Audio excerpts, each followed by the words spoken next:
So mayroon tayong 7 important closing theological concept na dapat nating mapanghawakan, kapatid. Ano ito? Ang pangpito talaga niyan, the coming Lamb. It's not by accident na pangpito talaga siya. Sa arrangement na lang, niyan, sa pagbinasa mo yan, makikita mo na ang movement, yung tamang movement, kapatid. Because the words and the phrase right there are just simply the essence, the truth of the story of redemption. This is the truth of the closing movement of Christ. Gaya ng Biblia, may Genesis, may Revelation. Ang story, may simula, may ending siya, kapatid. Ang trabaho, may simula, may katapusan. Kaya, work of creation, built on the principle of 1 to 7, the work of redemption is built on the principle of 1 to 7. Sinabi ni Sister White sa Testimonies for the Church, Volume 7, 270, we are nearing the close of this earth history. Nearing na daw sa close of this earth history. Ibig sabihin, may sinimulan kasi close na eh. We have before us a great work. Nasa harapan natin ang malaking trabaho. Ano nung trabaho na yan? The closing work of giving the last warning message to a sinful world. So pag sinabing Christ closing message, it talks about the closing work. It talks about warning message. Is warning message a gospel message? Kung warning pala nating i-proclaim, gospel ba yan? Kasi ang karamihan na built-in tayo, na mindset tayo, na ang gospel grace lang. Na ang gospel, hindi natin nakikita na ang gospel pala, judgment is a gospel message. Kaya na, 3 angels message. Is warning message a gospel message? If gospel is a saving message, and the warning consummate the saving, for finality, therefore, gospel today is a warning proclamation. Gospel is all about the Lamb, slain from the foundation of the earth. Dapat ma-resettle tayo dito. Gospel is all about the Lamb, Christ, slain from the foundations of the earth, and who is about to come. But his coming is with a wrath, his indignation, my friend. Therefore, a warning must be sounded. It is the needed message of time. The meet in due season. The season of the Lamb's movement must be sounded. Soundan natin itong movement ng Lamb. He is coming and his kingdom, my friend. So dito natin maintindihan na pag yan ay closing message at kailangan natin i-proclaim ang warning message kasi yun ang meet in due season. So yung meet in due season is related to the closing or warning message because the kingdom is coming. The Lamb is coming and his kingdom. Yun ang ibig sabihin ng closing message. Yan din ang ibig sabihin ng meet in due season. Pagkain sa tamang panahon. Right message at the right time. Christ standing in our time.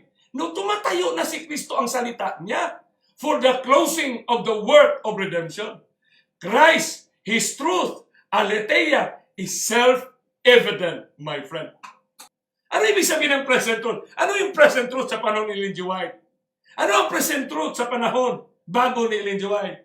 Ano ang present truth sa panahon ni Martin Luther? Kasi it's a progressive narrative. Sa panahon ni Abraham, ni Moses, yung mga present truth, God is always active in His dealing with His people and to all humanity. Active yan. Kaya nga sa atin, present truth, kasi sinabi ni Kristo, globalization, all nations will hate you, all nations. And this gospel shall be seen and a witness unto all nations. She made all nations drink. Yun ang sabing present truth. Paano mo i-engage ang conversation na ang Biblia ay nangyayari sa ating panahon? Made all nations drink sa gera na ito. If that is the present truth, na meet in due season, na yan din ang closing message as a warning message. Therefore, if that is the truth today, that is exactly the truth, the doctrine, the teachings, or the reign. It's not by accident. God is an omniscient God, omnipotent God, that when Jehovah delivered Deuteronomy 32 to the Israelites, doctrine refers to the reign, and it talks about judgment, my friend. So what is the doctrine na pinag-awayan ngayon na naging basihan na maka-fornicate, maka-defile? Is the doctrine of 1,000 years na pinag-aralan natin sa nakalipas? It's not about the Sabbath, my friend. The Saturday and Sunday. Kasi established na yan. Ang hindi malinaw sa mundo ay itong 1,000 years, kapatid, na teachings. Paano yan intindihin ang 1,000 years? 1,000 years na millennial development goal o 1,000 years? Dalhin tayo doon sa langit. Kaya ang word na natin sa dictionary, closing, occurring, situated nearer to the end in adjective use according to the dictionary, my friend. So when you are being into, you possess the last doctrine, you understand, you know the Lord, na yan ang meet in due season, yan ang present truth, yan ang closing message to proclaim. You can only proclaim the warning message when you are sealed by the Holy Spirit. How can you proclaim a warning when you are not sealed? Kaya nga, how can you proclaim a warning if you have not seen the danger? Just as soon as the people of God are sealed in their forehead, it is not any seal or mark that can be seen, but a settling into the truth, both intellectually and spiritually. Ang sealing, kapatid, is the settling into the truth. Hindi kusang darating lang yan. Ikaw mismo, you have to make a convicted decision, effort, to get into the truth. Palagi kong in-emphasize dyan yung, natin in-emphasize yung into. Kasi huwag mong tanggalan ng into yan. Kasi it requires your actions to get into the truth. Kasi yung truth na yan, ibinigay ng Panginoon, na dapat mong hawakan. Kaya nga, may offer into. Puntahan mo, hawakan mo. Kasi ang ending natin, rejection of truth. Our condemnation in the judgment is not because we are in error, but simply because we neglect heaven-sent opportunities of learning what is truth. Hosea chapter, ano sinabi ni Hosea 4:6? My people are destroyed for lack of knowledge. Why? Because they rejected knowledge.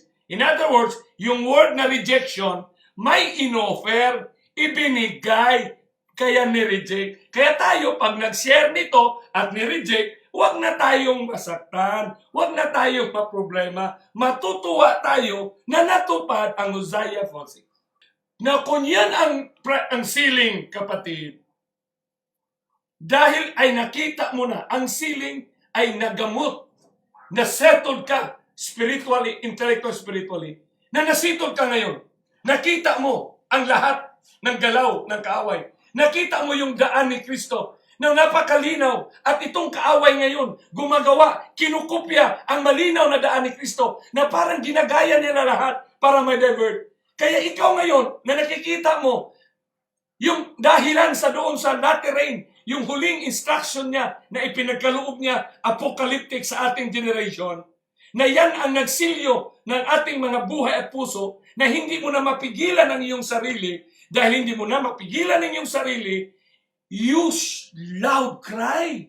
Ang ibig sabihin ng loud cry, no one can contain your heart. wala nang makapigil.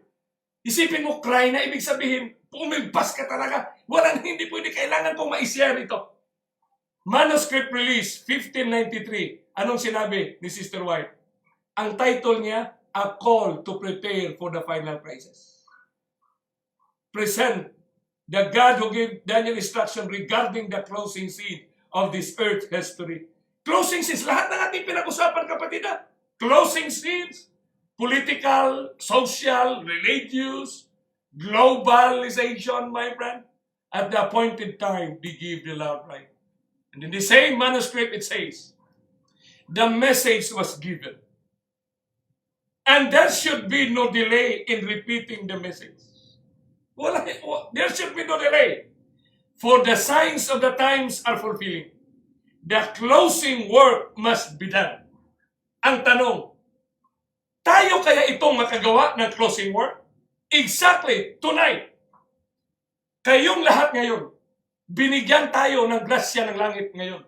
Now we can be a part of this closing work by delivering Christ's closing message as the meat in due season, as the present truth, as the law, as the sealing message, so that we can loud cry, my friend.